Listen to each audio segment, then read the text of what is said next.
Let's go. Game time. The standard is the standard. That's our motto. That's our creed. All right, everybody, welcome to the Better Baby Daddy podcast. I'm one of your co-hosts, John Latchman. I'm your other co-host, Kelly Burgess. And today we're talking with the amazing and talented doc named Danny from Howard University. She is a world-renowned psychiatrist at the University of Howard. Doc, how's it going? It's going great. I'm excited. I don't know anything about being a daddy, but I will try my best with y'all today. Well, we're interested to get your insights from your professional opinion on what makes a great dad and what makes some of us not so great. Okay. And we know you have your own experiences in our world as well, and we would love to hear your story. So do you want to jump off by telling a little bit about you and your story? Yes, so I am a psychiatrist, a double board certified psychiatrist. And I'm also a mom. I feel like I'm still a new mom, but I do have a 4-year-old and she has a dad. We have an interesting relationship, which we aren't great friends, but we do try to work together to co-parent and make sure that we show up for her authentically and get along. So yeah, just trying to navigate this space. I still feel like, y'all have been doing this longer than me. Y'all could be my parenting mentors, but yeah, just trying to figure it out. And it's interesting to balance, what professionally. Like I literally teach about like human development and attachment and parenting and learning and seeing what the effects are when you don't have attachment, you don't have a good relationship in adults. I do not see children unless it's an emergency room setting. But yeah, just trying to navigate the space and what professionally, but then you also still a person. So it's a journey. Very much so. Just based on what you said there, what has been the most difficult part of the co-parenting journey for you? Communication is the biggest challenge. Yes, I don't know about for y'all and others, but communication is the challenge for us. I think usually trying to communicate without getting upset, trying to communicate because well, everyone doesn't know, but I'm pretty laid back, so I don't really like getting loud. I don't like getting into it. But sometimes when it's someone you're involved with, you're trying to figure out what's best for your child, next steps, where they can go and come to an agreement, it can be very challenging. Yeah, absolutely. I agree with that 100%. B, I know we spend a lot of time talking about communication and how impactful it can be positively and how impactful it can be negatively when you're not on the same page in regard to communication, or you just don't have the skills/abilities to communicate properly. Yeah, I think that probably the vast majority of us, can't speak for the ladies, but as men, when that split happens, you're entering into a arena where your skills as a communicator have to really be good because it's full of emotion. And we go into it without those skills in a situation that's 10x emotion, and it just leads to more chaos. So you and I both have talked at nauseum about just learning along the way about, oh, I said this and that didn't work. I didn't see my kids this week, or hey, all these things, and you learn on the job. And I think we're all here together to try to just help the people do it a little bit better where they're at. Doctor, I have a question for you. So you have a unique background. Yeah. At what point were you like, hey, there's the theory that I know in my head, and that is not working in this situation in real life? Was there an example of, hey, this is what I know to do, and this is the Dr. Danny that's being presented at this situation right now? That's every point. That's for me at every point, every day, every second of interaction. I'm like that. I think also people like, oh well, if people know this is how you really act at home, if this is how they know how you really talk when you're not at work, like you're always nice to your patients is what I get a lot. Like you're nice to everybody, you take care of everyone, you're nice to everyone and communicate nicely to everyone except for me. That's what I hear frequently. Mhm. But a lot of times I sometimes also feel guilty that I didn't handle something well because I feel like I know better. Like this is what I teach about. This is what I try to help my patients to understand. And then you feel guilty. You like put, pressure on yourself. But I just try to allow myself grace and know that I'm still a person. And this is what I have to say. Like, I'm a doctor. Yes. I teach. Yes. I teach in the medical school. I'm a doctor. I'm an associate professor, but I'm still a person. And first, I'm a person before any of those things. And, also a mom and a parent. So I just try to allow myself grace and understand that I'm learning how to do this. I'm new to this also. Still sometimes I'm like, "Oh, yeah, I have a kid." Like, that's weird. Um, It's like, oh, when I by the look at way, her when I look at her, I'm just like, "You can talk." Like, this is so, it's exciting, but also, scary. So, I just try to allow myself grace and know that I'm not perfect and every interaction is not gonna go smoothly, but it's hard in a situation to be like, "Oh, remember your training, and, oh, remember your, this theory, and remember these coping skills," but I think what I have tried to do, is really work on walking away because 'cause I'm not good at that. Because 'cause I'm mm, like, "Oh, you gonna get my point," because I'm used to being like a doctor. I'm a doctor, yes, I'm a leader, I'm a director, um, so I'm very used to like, "Oh, you gonna listen to this," but I've learned that sometimes I just have to walk away from the situation because also if my child is present, I don't want her to continue to see things. They're like sponges. They absorb everything and repeat everything back and anything. Like my my child will say like, "Oh, my dad's a good guy." I'm like, "Oh, okay. Like, who asked you that?" But I I think it's just because she might see me getting mad or upset or arguing, and she's like, "Don't say that. Like, he's a good guy." yeah. So it's a challenge, but I am a person, even with this unique, well-educated background. I'm still a person and a mom who's learning how to navigate the space. Yeah, appreciate your honesty there. It's a delicate balance. One thing that Lashman and I say is that you have to have a tribe of people around you that understand that season that you're in and how hard it is, and can be on your side, but also kind of hold you accountable, like to tell you the truth about the situation too.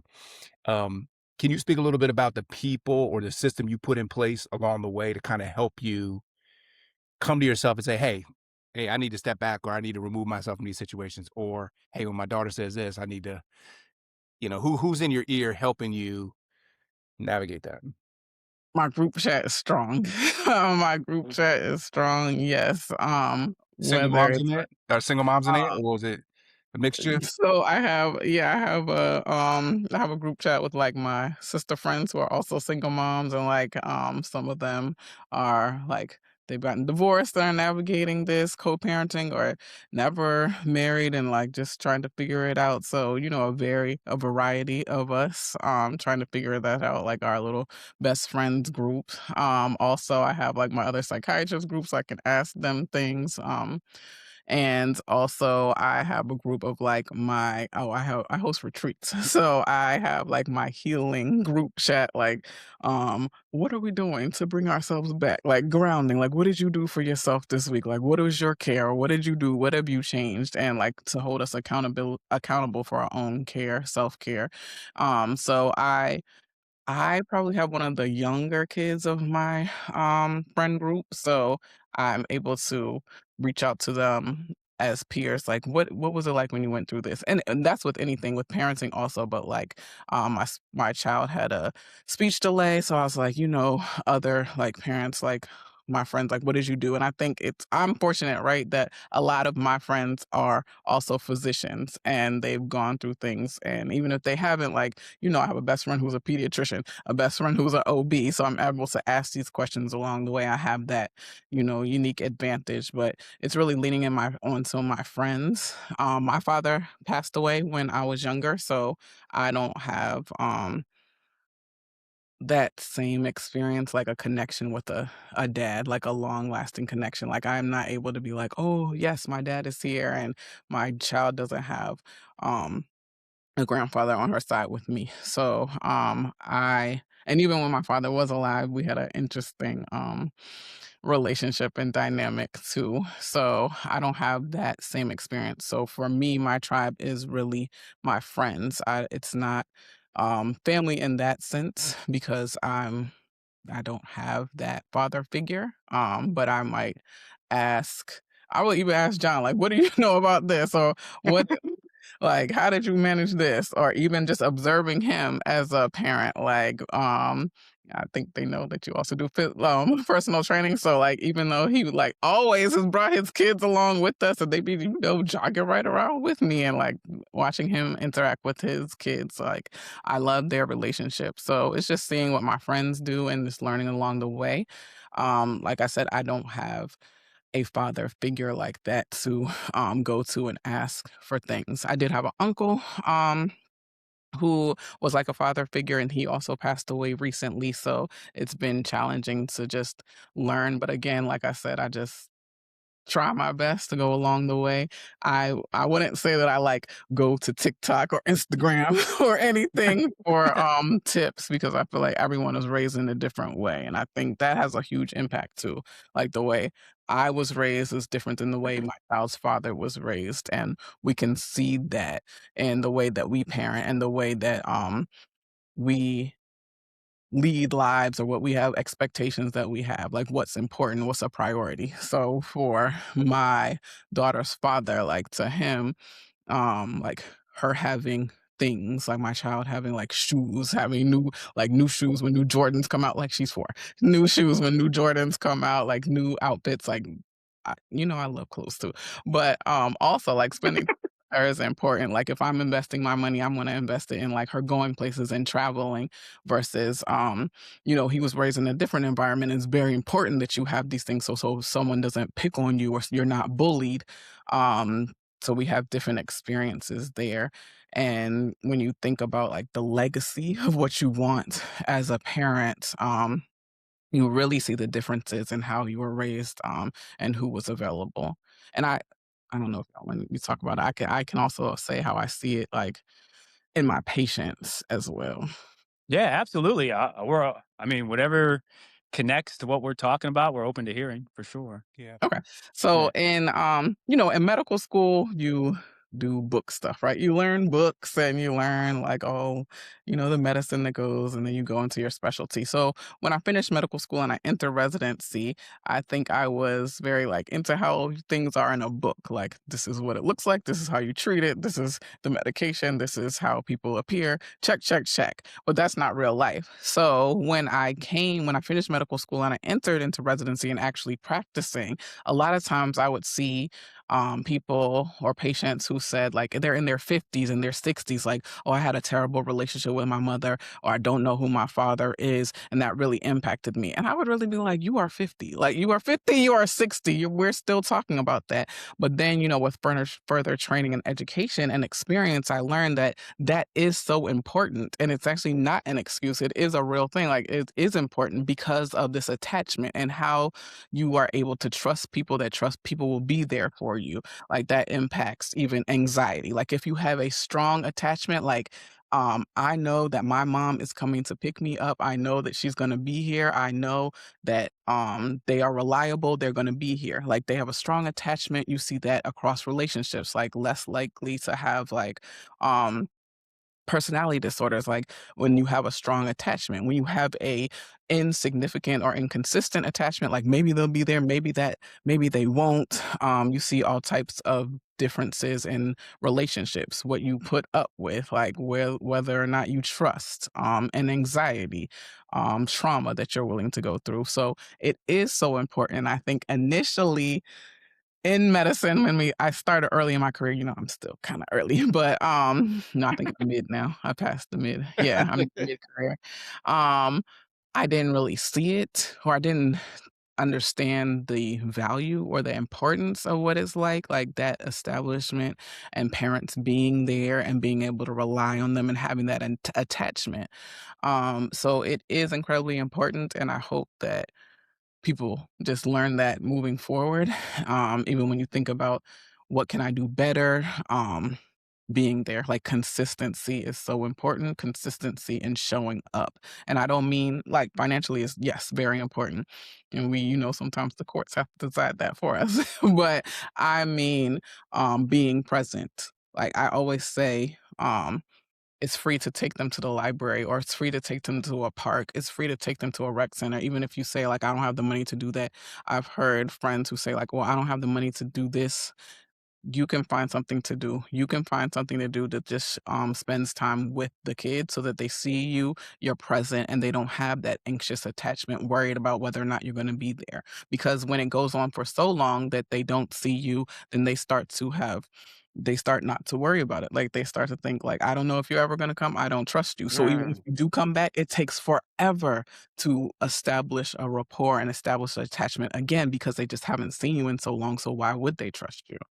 Mm. Wow. Hey, That is some heavy stuff, man. Wow. hey, And it's so crazy that you said that because I'm thinking about my own situation as you speak and some of the things that my youngest had to go through. And very specifically, she, because of some of the things that she experienced early on in her life, she couldn't even go to the bathroom with the I door remember. closed. Yeah. So I had to work through that with her. Now she'll go outside by herself and I can just look out the window, right? I live in an area where that's okay to do, by the way. So, But and I she could be, remember, like, at first, yeah, I'm like, when you would come over, we'd be like, "You can go upstairs and use the bathroom." She's she like, was "No, like, I want no. my dad to come upstairs." We're like, "He's Yeah. right here." Like, it's okay. But yes, that's because and that wasn't your fault, right? But that's because of the inconsistency, like the coming back and forth. She didn't know who was gonna Yes. be there. And it might not even be you, right? It could be that the other parent, um, wasn't there and then she didn't know. And so she's so attached to you because you are the consistent one. And she's worried about whether or not you will be there. And that sometimes isn't even because of you, but because of the relationship with the other parent. So there's a lot to think about. There's a lot in the mix. Mm. So we have to understand that consistency, like consistency. Even when I see my adult patients or even my young adult patients who are like students, when they have a parent who comes, I work in the emergency room, did we say that?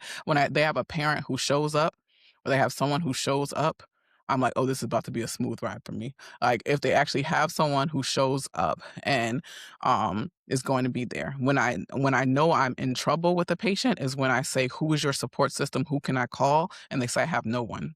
hey, Mm. That's Wow. when we are in the more severe zone for me. So if we take that and we apply that same concept back to co-parenting, and let's say a child like my youngest, experiences that attachment or that detachment or struggles to find attachment. How do we then, because there's a lot of fathers that are placed in a position and mothers as well, but they're placed in a position where it's very difficult to be consistent and it's very difficult to build that attachment. How then do we help the child? Showing them consistency in other ways, I guess. And unfortunately, it weighs on the consistent parent, right? But also have someone else who can be present, like whether it's an uncle or a family friend, someone who's trustworthy, a grandparent, someone that also is present. Like you have a lot of people who are here with you. You have a lot of people who are looking out for you. There are a lot of people who care about you. That even if this person is missing or even this person wasn't available, you have a lot of people who care about you. There are others here. Like you are not alone. Because that is, I think, that's something we see early in human development, like worried about, am I alone? Like they start off, kids start off with, I'm always attached to my mom. Then I want to go out and see, but I always run back to home base, right? And you want them to run back to home base so that they have that security, kind of like training wheels, right? You know how you do you teach kids, I don't know, I haven't taught mine yet, but what I think is you teach them how to ride the bike with training wheels and I'm behind you until they trust it and you find finally let them go. Like, you need to put in place literally something like that. Like, I'm here, I'm behind you, this person's behind you, this person's behind you, so that we can let you go and we're still here supporting you and cheering you on. Mm. I the, the theory of that is great. It's the application of that that Yeah, becomes a struggle, right? And I think that's probably what you see in your professional experience as well, right? It's the application of the theory. And then you apply it to a situation, and I'm going to connect back to what we began our conversation on, and that's communication. If we have really bad communication with our co-parent, that consistency is almost impossible, no matter what the court order said. true. True. Yeah, yeah. Yeah. True, And true. then when you do have both people present, it's there's electricity in the air. It's charged. And that's Exactly. bad too. Like it'd be better. It's like it'd be better if one of us wasn't there, because when we're together, we can't stand one another so much. It just ends up being explosive in front of the child, and you have to undo that. Um, yeah. True. This is something that I remember from my own childhood. I remember like wanting my parents to separate. Like, I was like, I Wow. wish y'all would, just because the way y'all are together. Like, I wish y'all would separate. Like, I was like, I want to be like the kids that see their dad on the weekends or go to Wow. a different house or something. Just because I think a lot of times people say, "Oh, we're staying together for the kids," but they don't realize that what you're doing is harming the kids. What they're witnessing is not good for the kid. And sometimes you need that separation to better yourself separately because what's happening together is not working out. And I remember being that kid like, can one of y'all leave? Like, I felt like, can somebody move out me? Somebody, like, how? Because yes, like you said, like, it's so charged, it can be so toxic. Yeah. It's just not a positive environment for them, and you don't want them to see you in that way. And I think a lot of times that's hard for people to accept, that you can be better separate. I think a lot of times people are like, "Ooh, I need to stay together. We need to stay together for the kids," but what are you showing the kids? Yeah. Mhm. So that's interesting. So if we play that out a little bit in regards to a what I experienced as a child, what B experienced as a child, and what you experienced as a child from a parenting perspective, how does our experience as children dictate or help us navigate or help us or hurts us in terms of how we parent our children? It's just a norm, right? Like, if you are raised in a household where the dad is constantly leaving, then coming back, then leaving, then coming back, it's not consistent, or the parents are fighting, then that's makes it something that you're more likely to accept, right? Like, oh, it's normal to see my parents cuss each other out and fight. Oh, it's normal to see, even to the point of like, it's normal to see someone using substances or someone to be drinking alcohol. Like, that's normal. So if something like that happens to me, I begin to normalize it, and it's maladaptive, right? I start to think that, oh, okay, that's just how life is. And that's what I see often in my own life, my own friends, and my patients, right? Like, well, they did this. This is what happened. Like, no, that is not normal. Like, that is not what you want to pass down to your child. Like, even, it can be anything, right? Like, for me, cussing. Like, I don't cuss around my kid. I don't want anyone cussing around my kid. I don't want anyone using harsh language like that. I'm not all the way soft parenting, but I don't want that. But for my partner or her father, it might be normal that you cuss at your kids or cuss around their kids. But that's not something that you wanna pass down. But when you were raised in that environment, to you, you normalize it. Like, this is okay, that's just the behavior. That's just how parents are. That's just how it goes. Like, oh, your dad not coming in the house every night or not seeing your parent, oh, that's just how it goes. And then you might normalize that behavior and internalize that without even realizing. So then you enter a relationship, and if your partner is doing things like that, you just say, oh, well, you know, I saw my parents do stuff like this, or I saw my father, or I saw my mother do stuff like this, or I saw my mother drink like this. I saw my father use substances like this, and I'm used to my grandmother coming to save the day. So Mm, that's what I go to.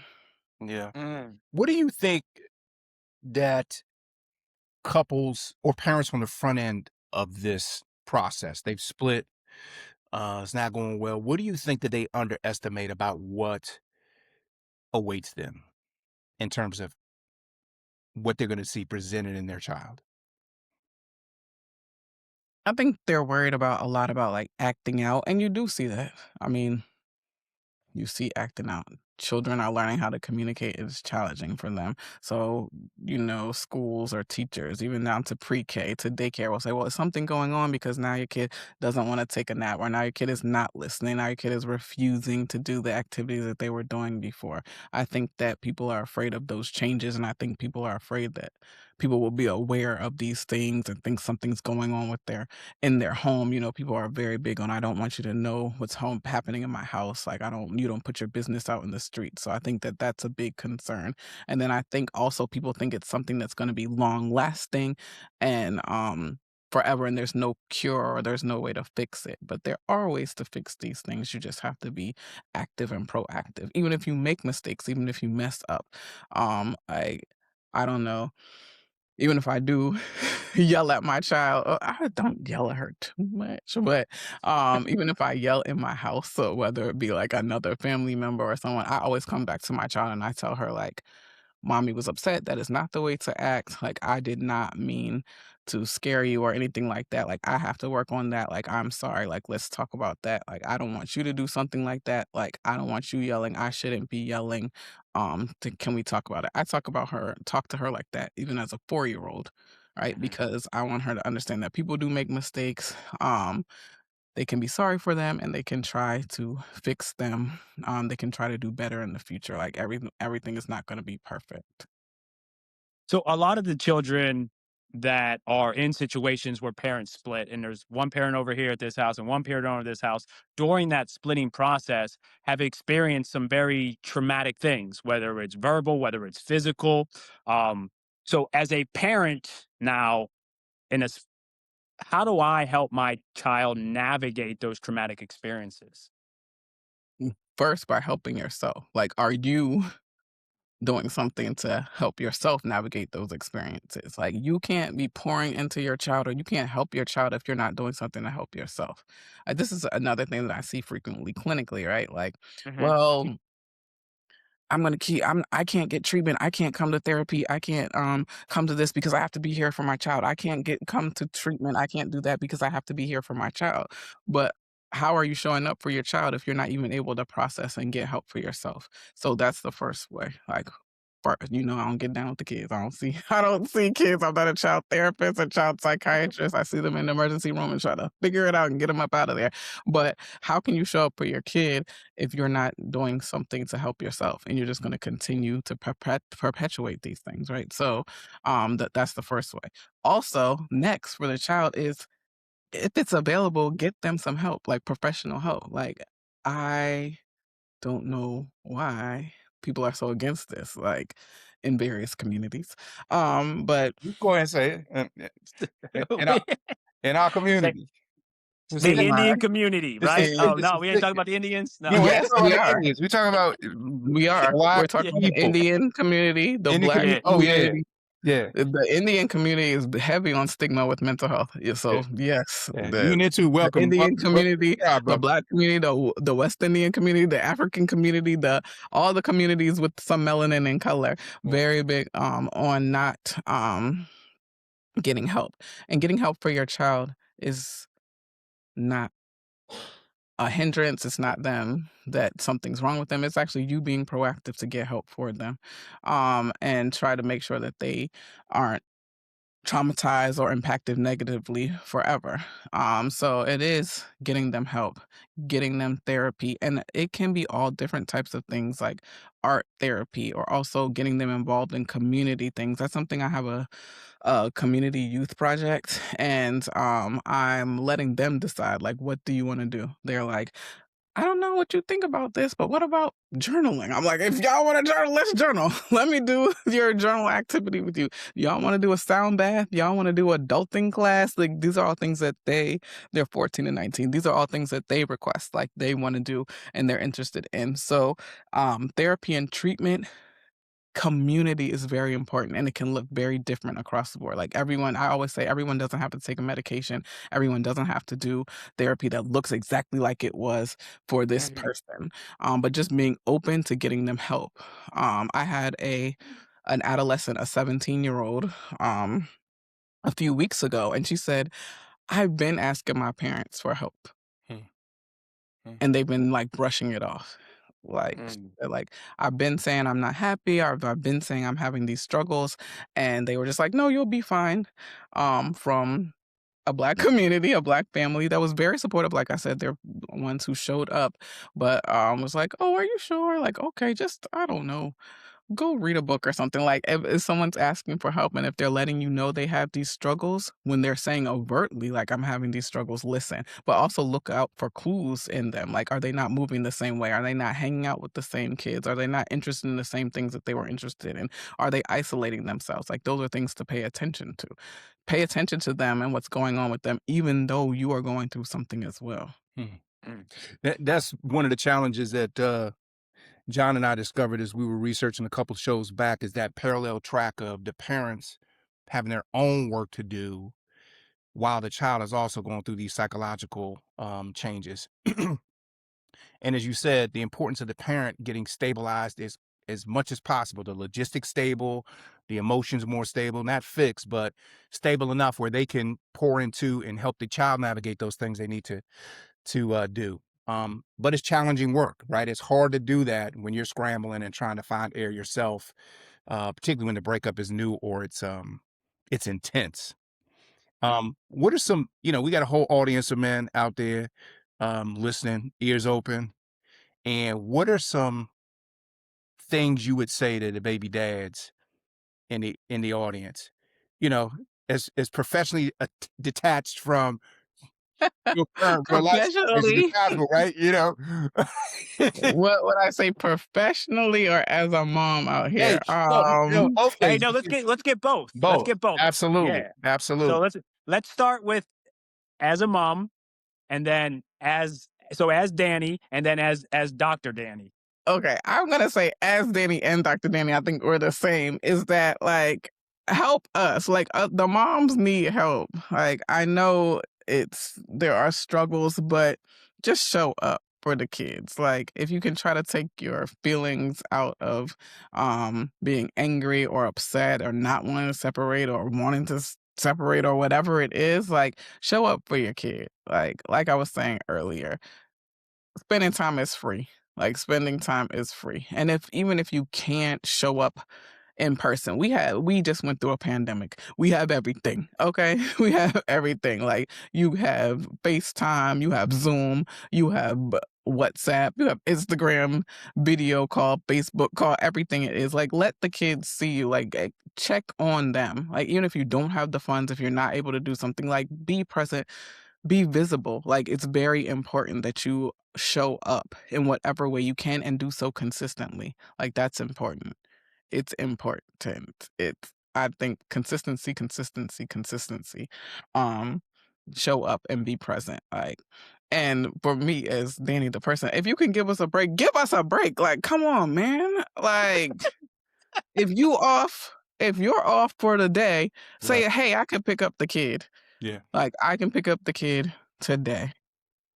Okay, so I shouldn't have to ask, can you do that? Like, you off? Hey, are you off on Fridays? Oh, you're randomly off on a Monday? I'm not. Can you pick up your kid? Let that come to your mind first. Like, let me think of how I can show up for my kid and give this mom who mostly does all of the things a break. mm, There it is. okay. So I'm gonna push back on that respectfully, of course, Danny, because we navigate No, respectfully always means disrespectfully, but yes. well, you can listen. Well, we're good enough friends where I'm not gonna disrespect you in any way. so Yo, you're not. You're not. so we Yo, navigate. respectfully disagree with me. Okay, go ahead. Well, I'm not necessarily disagree, but just give you the other side of that, right? And we navigate the complete opposite side of what you're navigating. We're the men, you're a woman navigating that aspect of it. What we see and what we hear is I can't get enough time. I don't have the opportunity to spend time with my child. Like, I want to go pick them up. I can't pick them Oh, up because the court order gets held up in my face saying I can't be there at that time. I So see. Okay, okay, so okay. there's that part of it where it's very difficult for some men to even be any more than an every other weekend dad.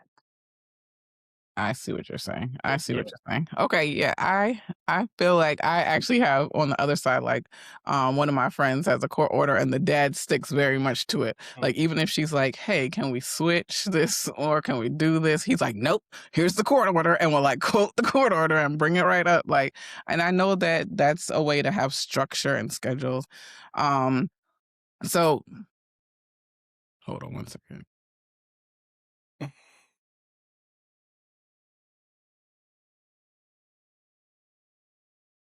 It's like I'm filming a podcast here. Ma, what are we doing, Ma? Ma, the meatloaf. Meatloaf.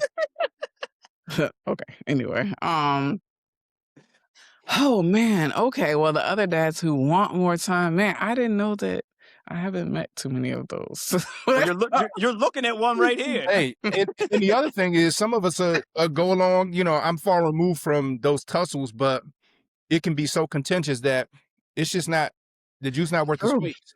And True. honestly, like, it's not worth the stress of, and we haven't even talked about when you layer in both parents having new people, and now Oh, you're navigating through another dude who's telling you, "No, well, we know it's your weekend, but kids that really don't want to come, and you know their mother said I should communicate this to you that they're not coming this weekend." yeah. No, I've heard of that. I guess that's a whole different It is. episode. Yeah, no doubt. That's a hey, help me But start a jail episode. That's what that I episode. do understand like protecting your peace, right? And like just saying like, okay, I don't want to get into that. And that's important too. Boundaries, boundaries. I know I said consistency, but boundaries are very important. I'm like the queen of setting boundaries, but working on sticking to them.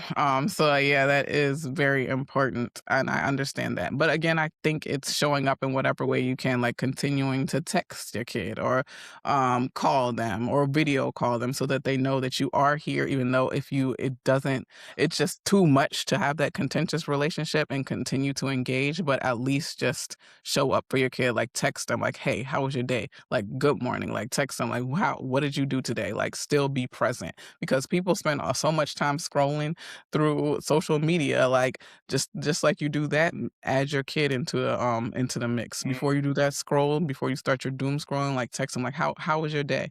Something that I've learned that people really respond to is like people like, they're like, "Oh, hi, hello, good morning," like people like that. But when you say like it's good to see you, like people are like, "Oh, it's good to see me." Wow. So just take that extra step for your kid. Like, yes, how are you? But what did you do today? Or what did you like about today? Or what do you want to do tomorrow? Like just add that extra little layer so that they know you're still thinking about them, you still care about them, so that they are like, my dad is a nice guy. Um like my child. Like even if it's not the most friendly co-parenting, at least you know that like, oh, my dad does still think about me, like he is still, I am still a part of his life. And that's key. And I will also say that for me, my dad had older kids, older children from a previous relationship, right? And so he had a different relationship with me and my younger sister than he did with me and my older siblings. And I think they carried that for a long time, like that. Oh, he lives in the house with them, like he is present, like he's there. And that really had an impact. And I wonder, like, if he had been more consistent in his communication with them. Well, at that time, there wasn't, texting and stuff. I don't know. I'm not saying that they needed to send him a letter or a carrier pigeon or something, but actually like showing up,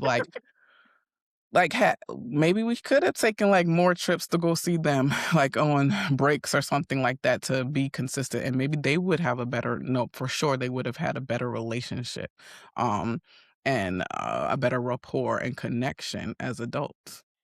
mm, Mm. You're so on point with just these little texts and these little messages that you can send to your child. I was really opposed to my oldest getting a cell phone. Her mother was for it, and she just got her cell phone for Christmas this past Christmas, and it's opened up a whole new window of communication between us two, where she just sent me a picture of her breakfast that she made, And I'm like, oh, this is awesome. Then we're texting back and forth in the morning. But it's just a whole new window of communication. It's a whole new avenue of connection that we have now. Yeah, I struggle with that too though. Even though I'm like a technology doc, like I love technology and like we have groups from groups for my groups and WhatsApp and everything. I just I don't like too much screen time. I feel like it makes the kids crazy. Like my 4-year-old, like as soon as she like gets in the house, she's like, "Is it tablet time?" I'm like, "Yo, can you wash your hands? Like, can you eat first? Like, tablet time." So I think it's just which I'm struggling with. And y'all could probably give me some tips. Like, there are positives and there are negatives to them having these devices, to having phones and tablets and just using them in a way that's smart and again with limitations and boundaries. So like some of my friends are like, "Oh, do you have a timer on the tablet?" I'm like, "Oh, I didn't even know a tablet had a timer." Oh, okay. Yes. Next step for this weekend. Pry it out of her hands and set up a timer on there. And also I think with phones, like boundaries, like you do not text on your phone after this time.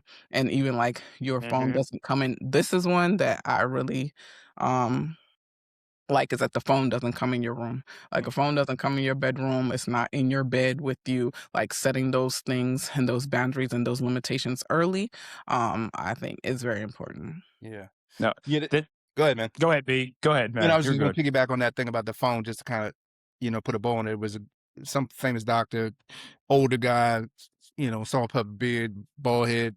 I can't remember. Looks like all those experts on it. But he said what he enforced in his house was no phone zones, no phone times. So some times when there's no phones, and then phone fasts. And those three things helped him regulate the phone use in the house. Yeah, I like And that. I like that for sure. My child cannot bring the tablet in the bedroom, so she always try to like finesse or find a different way. Also, no tablet in the morning because I'm trying to get her dressed, and she's like, "Oh, I'm watching the tablet won't go. I don't know. Does my leg go in the sleeve?" Like, ma'am, get it together. So I definitely like that, and the fast, like, we did have to do, like, a 2-week period of no tablet because she was just getting too attached with the tablet, it was just getting out of control, and she's only 4, so I could only imagine how it can, get so much worse, so there's definitely a benefit, like, I'm happy that you now, have that connection, and she can show you, like, "This is what I did today, this is what's happening," like, great. Don't don't do that after 9 p.m. or whatever their bedtime is, like, yeah, having those limitations is important. one of the things we do in my house is we've set it up so the tablet is a reward for doing certain things and accomplishing certain things. So my youngest knows she has to work on her Spanish on Duolingo first. She's going to journal and she's going to do something else around the house, and then she can have the tablet. And she'll come to me and she'll be like, "I journaled, I did my Spanish. Can I have the Right. tablet now?" And I'll Yeah. be like, "Yeah, you can have it for a short amount of time, and then and there's a timer on it, so it'll cut off." Uh, but one of the other things that I ensure is that just sometimes that you're just not going to have it. It might be a whole day, it might be an extended period of time, and what that does is it forces her to be creative. It forces her, and why she's creative because it forces her to be bored, and boredom Yeah. is so important for children. They need to experience boredom. And when experiences boredom, like this morning, she created this, like she took a lid off a spray can or something like that. Don't ask where she got it. I kind of let her freelance in the house, taped things to it, and made it a talking lid, right? So, like, that wouldn't happen if I allowed her to be on the tablet. So, that creativity, the benefits of that creativity down the road are exponential, right? They're going to explode down the road. Agree, Yeah. definitely. I take the tablet away, and then I hope that she won't ask for it, and then she'll actually play, like, you have all of these toys, like, actually play and do something instead of relying on this tablet, and I like to see how long she'll go before she remembers it, but if it's not somewhere, she's not really gonna think about it, but if, when we come back in the house and it's right there on her little table, she's like, "Oh, yes." It's time. So I love the fast. I love the limitations, but I also see the benefits. So I'm not anti-technology. I always say I'm not anti-technology. I'm not anti-devices. I'm not anti-social media. Actually, I'm just here for using it in the right way that makes sense. I'm with you 100%. Can we use them correctly and can we limit the use of them? Absolutely there. Doc, I know we've been on for a while and we all live busy lives, but I would like to ask you at least one more important question. And yes, Yeah. yes. And that's going to connect back all the way to what we started about with communication, and that communication that can be very rocky at times between two co-parents. What's one thing a man can do to improve his ability to communicate with his co-parent? And then we'll flip it on the other side for the ladies that are listening to what's one thing that a woman can do to help improve that communication between the co-parent? Because there are times when the man's at fault and there are times when the woman's at fault. We know that. Okay, I think that for both, it's taking a pause. Like when you feel yourself starting to go into this like this 6-page long text, you're not like take a pause and walk away from it. And this is something I have to do for myself, both in my personal and my professional life. Because sometimes I'll start an email and this and this and this. I'm like, hold on, let me save it to drafts, walk away, let me take a little walk and then come back to it before I unleash on them. But sometimes I do still have to unleash on them. But let me sometimes they gotta get it. But at least let me take that pause. And I think taking a pause is important for all of us, for the dads, for the moms. Like just take a pause before you unleash, before you go out, because I see all types of stuff like, oh, because the mom did this, now they tell their kid, like, I'm not talking to you if you don't talk to, like, if your mom's gonna talk to me in this way, like all of this, like actually take a pause, stop and think about like what impact this is gonna be. So you don't have to respond immediately. You don't have to respond within 5 seconds or 30 seconds or whatever. Sometimes you might have to leave them on red for a little bit. That's gonna make people mad sometimes, but at least for you, you're giving yourself some time to think about it and pause and protect your peace and think about what's in the best interest for your child. That's it. Can I push a little harder onto that? So to be able to do that, there has to be a certain level of self-awareness. Yes, and If sometimes you I don't, don't have any. Oh, yes, well, some of us, sometimes none of yes. us have it, right? So what can we do if we don't have that self-awareness? Now, see, again, that's why I'm talking about you got to work on yourself. Like you have Yeah. to like talk to a professional. And sometimes, I don't know where everyone lives, but like in Maryland, there are mediator services that are free, and you can actually go to a mediator. I learned this. Yes, I learned this personally. You can you can go to a mediator, you can set it up, and there are various ones throughout whatever county you might live in. And I think DC also has mediator services as well. Well, not we're in the DMV, but for wherever your listeners are, look into like free mediator services. And it doesn't have to be like between parents, it can literally be between like neighbors, like anything. Like you can go to a mediator to um discuss and hash things out as long as both parties agree and it's free. So I think sometimes you have to involve a professional, whether it's a mediator, a therapist. Sometimes people like to involve like church people or which yeah, it depends on who it is for me. But like actually sometimes getting a neutral, keyword neutral third party to Dang. assist or bounce it off of somebody. It can't be your best friend who says you never do any wrong. You're like, it has to it can be your ride or die best friend who's like, yes, friend, you are not wrong. Like actually somebody be like, what do you think about this? Like someone who might have been through something like this before. Like I might ask you, John, because you've been through everything. Like I'm just saying, I might ask you, like, what do you think about this? Like finding like a neutral person who might have been experienced in it before, or go to a mediator or go to a therapist if you feel like, well, most people who lack self-awareness don't feel like they lack self-awareness. So Yeah. just running it by somebody else, but not your mom who's always on your side. Yeah. And not Uh, your ride or die, we're all gonna burn the house down. Like we gotta find now my kid coming up here being all loud. We gotta well, Doc, on that note, we truly appreciate your time. That's the mama and face right there. You see that face? all your That's the mama advice, face. all your expertise. Oh my Doc, gosh. hey, Hey, ma. but hey, it's all part of parenthood. That was perfect timing, I think. She knew it was time to end. It really was. Doc, would you like to shout out any of your projects? I know you work on a lot of different things and you do a lot of great things in the community. I do too many things. But one, I have a trivia game. It's called Black Trivia Night, and we host trivia games throughout the DMV at least quarterly. I think the next big one we'll do is Juneteenth. It'll be coming to U Street, somewhere near you.